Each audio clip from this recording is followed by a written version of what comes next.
안녕하세요 여러분. 오늘은 여러분에게 동영상 편집의 능률을 극대화할 수 있는 샷컷 편집 프로그램의 화면 최적화 방법에 대해서 알아보도록 하겠습니다. 여러분들이 처음에 샷컷 프로그램을 설치하게 되면 아마 이런 화면일 거예요. 자, 이러한 화면인데요. 자, 이게 굉장히 사용성이 떨어져요. 얼마나 떨어지는지 한번 알아보도록 할게요. 먼저 영상 하나 가져와서 붙여 넣어 보겠습니다. 자, 이렇게 영상을 배치를 했습니다. 이렇게 배치를 하고, 만약에 내가 여기에 자막을 넣겠다. 자, 자막을 넣겠다 하고 자막 한번 넣어 보도록 할게요.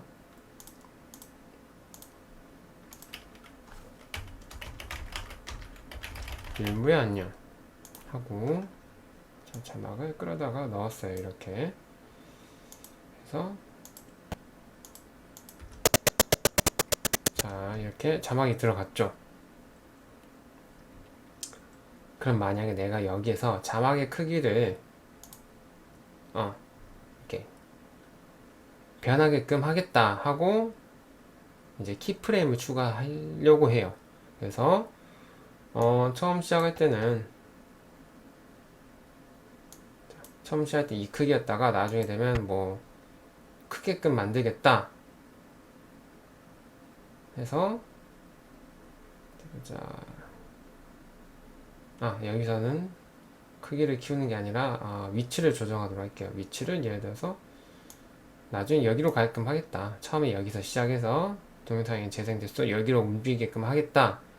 이렇게 지금 편집을 했습니다. 지금 키프레임 다 만졌죠.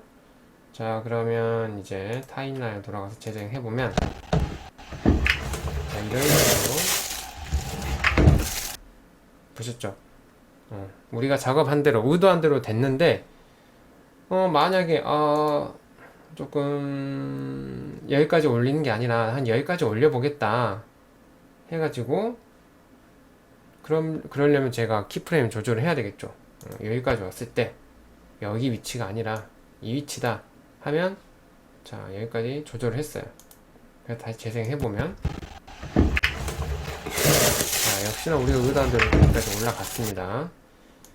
그런데 봤더니 아니야, 여기서 요만큼 조금만 움직이면 좋을 것 같아. 그럼 다시 키프레임 가야 되겠죠. 그래서 클릭하고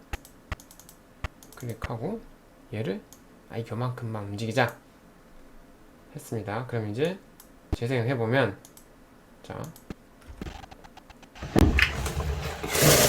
이렇게 가는 걸 볼 수 있죠. 이렇게 가는 것을 볼 수 있습니다. 자, 그러면 우리가 이 하나의 텍스트를 편집하고 확인하기 위해 타임라인으로 돌아가고 하는 그 시간이 굉장히 오래 걸려요. 이렇게 클릭을 해야 되죠. 키프레임 편집하고 확인한다고 타임라인 나가고. 물론 이 텍스트 하나만 편집을 하게 된다면 키프레임 내에서 이렇게 확인을 해도 되겠죠. 그런데 내가 여기에 만약에 자막을 하나 더 뭐 복사해서 붙여넣기 하고, 그리고 붙여넣기 해서 이렇게 자막이 하나 더 생겼죠. 그럼 내가 얘를 편집하다가 얘를 좀 편집을 했어요. 그래서 키프레임 편집했죠. 그럼 내가 그 다음 자막을 또 편집을 하려고 하면 타임라인을 나가야 돼요. 그래서 다시 클릭하고 또 키프레임을 눌러야 돼요. 굉장히 번거롭죠. 굉장히 번거로워요. 이러한 과정은 너무 번거롭기 때문에, 그래서 화면 최적화 방법이 화면 최적화를 해줘야 되는 거예요. 자, 그러면 어떻게 화면을 최적화하는지를 알아보도록 할게요. 생각보다 간단합니다. 먼저 꺼줘야 될 것, 필요 없는 것들이 있어요. 여기 최근 항목 필요 없습니다. 만약에 나 최근 항목이 필요하다 그러면, 자, 보기에서 여기 최근 항목 있죠? 다시 클릭을 해주시면 다시 최근 항목이 떠요. 이렇게 잡아 끌면 밖으로 창이 나가기도 하고, 내가 원하는 위치에 붙일 수도 있는데, 얘는 제가 봤을 때 별로 필요성을 못 느꼈어요. 그래서 꺼버리시고요. 다음 이제 이 키프레임 창 있죠. 이 키프레임을 옮길 거예요. 근데 여기 자꾸 옮기면 여기 아래에서밖에 안 바뀌거든요. 어디 잡아야 되느냐, 여기 위에 키프레임 써있는 글씨를 자꾸 끌면 빠지게 됩니다. 그럼 얘를 어디 붙이는 게 가장 좋느냐, 바로 여기 필터 부분과 여기 미리 보기 부분, 이 사이가 제일 좋습니다. 여기다 붙이시고 미리 보기의 창을 좀 줄이세요. 미리 보기가 이렇게 클 필요가 없어요.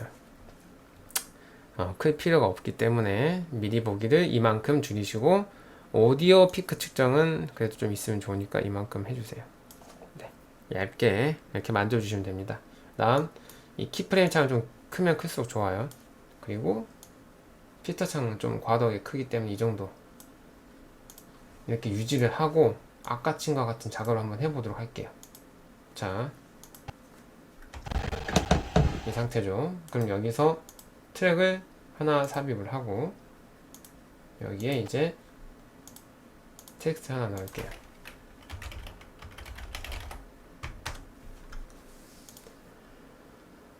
이렇게 하고 자막을 하나 가져왔습니다. 자, 이렇게 가져왔죠. 그러면 여기에 이제 키프레임이 있는 거예요. 자, 혹시 키프레임 이게 좀 짧다, 나는 좀 더 길게 보겠다 하면 이런 식으로 조절을 하셔도 되고요.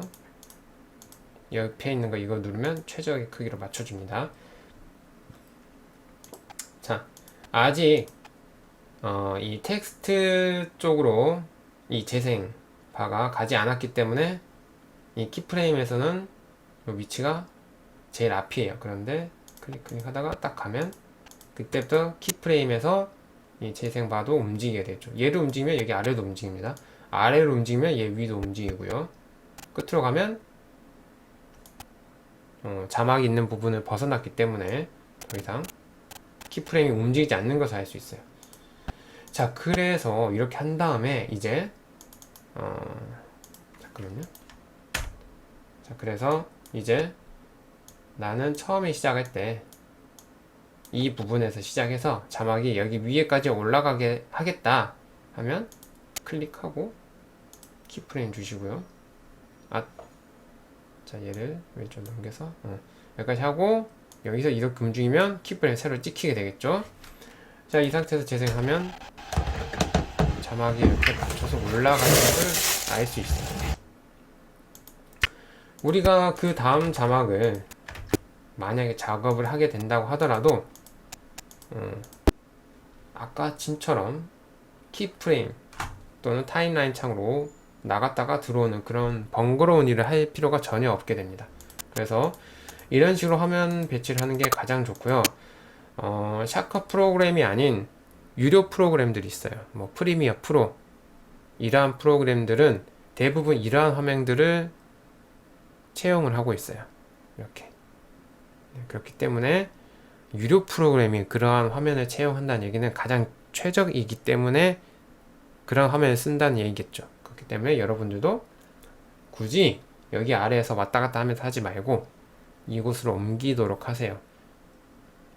좀 옮겨서 작업을 하시면 훨씬 빠르게 작업을 할 수 있습니다.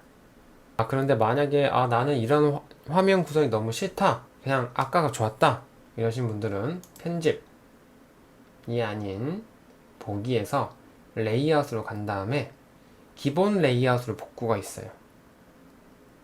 얘를 누르게 되면 최초의 프로그램 처음 설치했을 때 그 레이아웃으로 다시 돌아가게 됩니다. 하지만 저는 이러한 기본 구성보다는 아까와 같은 구성이 더 좋을 것 같습니다.